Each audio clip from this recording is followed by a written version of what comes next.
Alice's Adventures in Wonderland by Lewis Carroll. Chapter 1. Down the Rabbit Hole. Alice was beginning to get very tired of sitting by her sister on the bank and of having nothing to do. Once or twice she peeped into the book her sister was reading, but it had no pictures or conversations in it. And what's the use of a book, thought Alice, without pictures or conversation? So she was considering in her own mind, as well as she could, for the hot day made her feel very sleepy and stupid, whether the pleasure of making a daisy chain would be worth the trouble of getting up and picking the daisies, when suddenly a white rabbit with pink eyes ran close by her. There was nothing so very remarkable in that, nor did Alice think it so very much out of the way to hear the rabbit say to itself, oh dear, I shall be late." When she thought it over afterwards, it occurred to her that she ought to have wondered at this, but at the time it all seemed quite natural. But when the rabbit actually took a watch out of its waistcoat pocket and looked at it, and then hurried on, Alice started to her feet, for it flashed across her mind that she'd never before seen a rabbit with either a waistcoat pocket or a watch to take out of it, and burning with curiosity, she ran across the field after it, and fortunately was just in time to see it pop down a large rabbit hole under the hedge. In another moment, down went Alice after it, never once considering how in the world she was to get out again. The rabbit hole went straight on like a tunnel for some way, and then dipped suddenly down, so suddenly that Alice had not a moment to think about stopping herself before she found herself falling down a very deep well. Either the well was very deep, or she fell very slowly, for she had plenty of time as she went down to look about her and to wonder what was going to happen next. First, she tried to look down and make out what she was coming to, but it was too dark to see anything. Then she looked at the sides of the well, and noticed that they were filled with cupboards and bookshelves. Here and there she saw maps and pictures hung upon pegs. She took down a jar from one of the shelves as she passed. It was labeled Orange Marmalade, but to her great disappointment it was empty. She did not like to drop the jar for fear of killing somebody, so she managed to put it into one of the cupboards as she fell past it. Well, thought Alice to herself, after such a fall as this I shall think nothing of tumbling downstairs. How brave they'll all think me at home. Why, I wouldn't say anything about it even if I fell off the top of a house, which was very likely true. Down, down, down. Would the fall never come to an end? I wonder how many miles I've fallen by this time, she said aloud. I must be getting somewhere near the center of the earth. Let me see, that would be 4,000 miles down, I think. For you see, Alice had learnt several things of this sort in her lessons in the schoolroom, and though this was not a very good opportunity for showing off her knowledge, as there was no one to listen to her, still it was good practice to say it over. Yes, that's about the right distance. But then I wonder what latitude or longitude I've got to. Alice had no idea what latitude was, or longitude either, but thought they were nice grand words to say. Presently she began again. I wonder if I shall fall right through the earth. How funny it'll seem to come out among the people that walk with their heads downward. The antipathies, I think. She was rather glad there was no one listening this time, as it didn't sound at all the right word. But I shall have to ask them what the name of the country is, you know. Please, ma'am, is this New Zealand or Australia? And she tried to curtsy as she spoke. Fancy curtsying as you're falling through the air. Do you think you could manage it? And what an ignorant little girl she'll think me for asking. No, it'll never do to ask. Perhaps I shall see it written up somewhere. Down, down, down. There was nothing else to do, so Alice soon began talking again. Dinah will miss me very much tonight, I should think. Dinah was the cat. I hope they'll remember her saucer of milk at tea time. Dinah, my dear, I wish you were down here with me. There are no mice in the air, I'm afraid, but you might catch a bat, and that's very like a mouse, you know. But do cats eat bats, I wonder? And here Alice began to get rather sleepy, and went on saying to herself in a dreamy sort of way, Do cats eat bats? Do cats eat bats? And sometimes, do bats eat cats? For you see, as she couldn't answer either question, it didn't much matter which way she put it.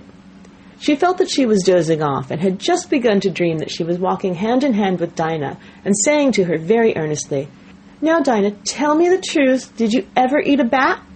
When suddenly, thump, thump, down she came upon a heap of sticks and dry leaves, and the fall was over. Alice was not a bit hurt, and she jumped up on her feet in a moment. She looked up, but it was all dark overhead. Before her was another long passage, and the white rabbit was still in sight, hurrying down it. There was not a moment to be lost. Away went Alice like the wind, and was just in time to hear it say, as it turned a corner, "Oh, my ears and whiskers, how late it's getting!" She was close behind it when she turned the corner, but the rabbit was no longer to be seen. She found herself in a long, low hall, which was lit up by a row of lamps hanging from the roof.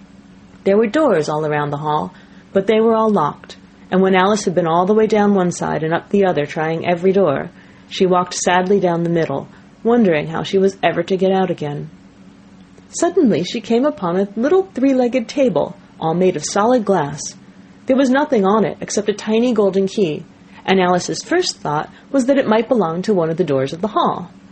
But alas, either the locks were too large or the key was too small, but at any rate it would not open any of them. However, on the second time round she came upon a low curtain she had not noticed before, and behind it was a little door about 15 inches high. She tried the little golden key in the lock, and to her great delight it fitted. Alice opened the door and found it led into a small passage, not much larger than a rat hole. She knelt down and looked along the passage into the loveliest garden you ever saw. How she longed to get out of that dark hall and wander about among those beds of bright flowers and those cool fountains, but she could not even get her head through the doorway. And even if my head would go through, thought poor Alice, it would be of very little use without my shoulders. Oh, how I wish I could shut up like a telescope! I think I could, if I only know how to begin. For you see, so many out-of-the-way things had happened lately that Alice had begun to think that very few things indeed were really impossible. There seemed to be no use in waiting by the little door, so she went back to the table, half hoping she might find another key on it, or at any rate a book of rules for shutting people up like telescopes. This time she found a little bottle on it, which certainly was not here before, said Alice. And round the neck of the bottle was a paper label, with the words, "Drink me," beautifully printed on it in large letters. It was all very well to say "drink me," but the wise little Alice was not going to do that in a hurry.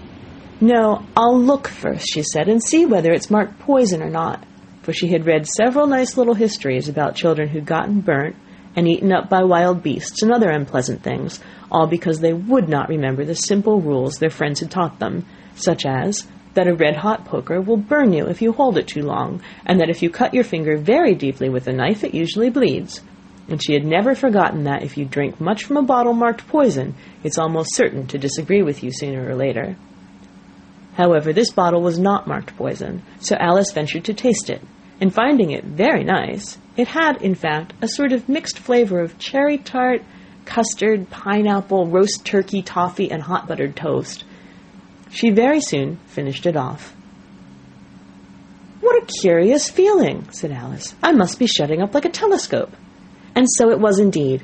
She was now only 10 inches high, and her face brightened up at the thought that she was now the right size for going through the little door into that lovely garden. First, however, she waited for a few minutes to see if she was going to shrink any further. She felt a little nervous about this. "For it might end, you know," said Alice to herself, "in my going out altogether like a candle. I wonder what I should be like then." And she tried to fancy what the flame of a candle is like after the candle is blown out, for she could not remember having ever seen such a thing. After a while, finding that nothing more happened, she decided on going into the garden at once. But alas for poor Alice, when she got to the door, she found she'd forgotten the little golden key, and when she went back to the table for it, she found she could not possibly reach it. She could see it quite plainly through the glass, and she tried her best to climb up one of the legs of the table, but it was too slippery, and when she had tired herself out with trying, the poor little thing sat down and cried. "Come, there's no use crying like that," said Alice to herself rather sharply.